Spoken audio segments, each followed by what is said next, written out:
Halo Sobat Alternativa, balik lagi. Di video kali ini kita akan bahas terkait dengan penggunaan tanda baca yang ketiga, yakni penggunaan tanda titik koma.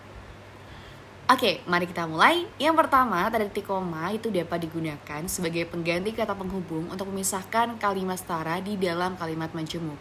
Misalnya, hari sudah siang, anak-anak belum bangun tidur. Dan yang kedua, Rina bermain piano, Jeremy bermain sepak bola, Kay bermain gitar. Jadi teman-teman, di sini itu dia menyatakan kalimat menjemuk, yang mana per kalimatnya itu menyatakan kalimatnya itu setara atau tidak ada yang dia itu lebih tinggi atau yang lebih rendah. Sama halnya di sini dia itu bisa dirangkai dengan konjungsi dan. Oke, yang kedua, tanda titik koma itu digunakan pada bagian perincian yang berupa frasa verbal. Frasa verbal itu adalah frasa kata kerja ya teman-teman ya. Misalnya, syarat mengikuti ujian masuk kampus ini adalah 1.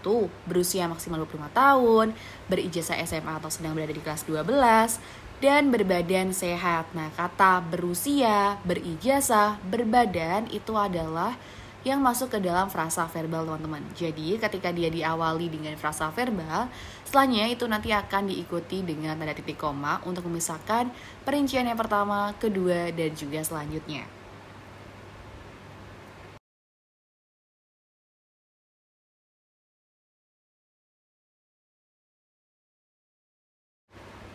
Oke, selanjutnya di aturan yang ketiga, tanda titik koma digunakan untuk memisahkan bagian-bagian perincian dalam kalimat yang sudah menggunakan tanda koma. Misalnya, ibu membeli buah nangka, melon, dan durian, titik koma, baju, celana, dan rok, titik koma, serta kursi, meja, dan lemari. Jadi, ketika dalam pemerincian sudah menggunakan tanda koma dan akan dirinci lagi yang mana dia punya sekat yang berbeda, untuk memisahkannya teman-teman bisa menggunakan tanda titik koma ya. Dan yang terakhir, di aturan yang keempat, tanda titik koma digunakan untuk memisahkan sumber-sumber kutipan. Di sini misalnya ada sumber kutipan dari Mulyono, ada dari Samuel 2008. Nah, digunakan tanda titik koma untuk memisahkan tiap-tiap sumber kutipan. Mana kutipan yang 1, kutipan yang 2, dan kutipan yang ketiga. Nah, di sini teman-teman ada contoh soal. Silakan teman-teman bisa di-pause terlebih dahulu videonya, lalu coba dipikirkan mana opsi yang paling tepat.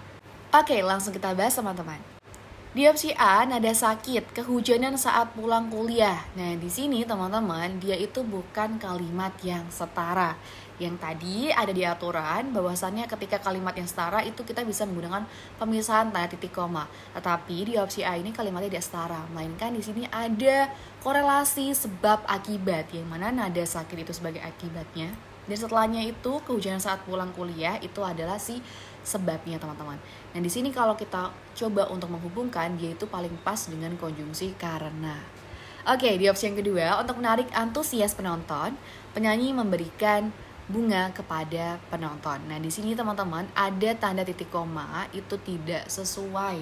Kenapa? Karena di sini teman-teman dia itu harusnya menggunakan tanda koma, bukan tanda titik koma. Yang opsi C, ayah membeli novel, majalah, dan koran berita itu juga tidak sesuai jika kita coba untuk memisahkan dengan tanda titik koma. Melainkan yang paling sesuai itu adalah dengan tanda koma ya.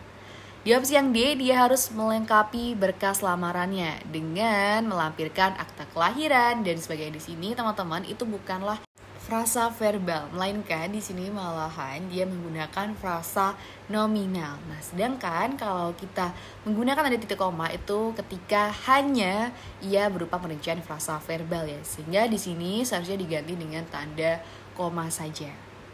Oke, di opsi yang E, Eza bermain basket, Morgan bermain volley, dan Putra bermain futsal. Di sini teman-teman, dia itu ada kalimat yang setara yang dapat kita coba untuk menggunakan tanda titik koma, sehingga yang paling sesuai itu adalah opsi yang E.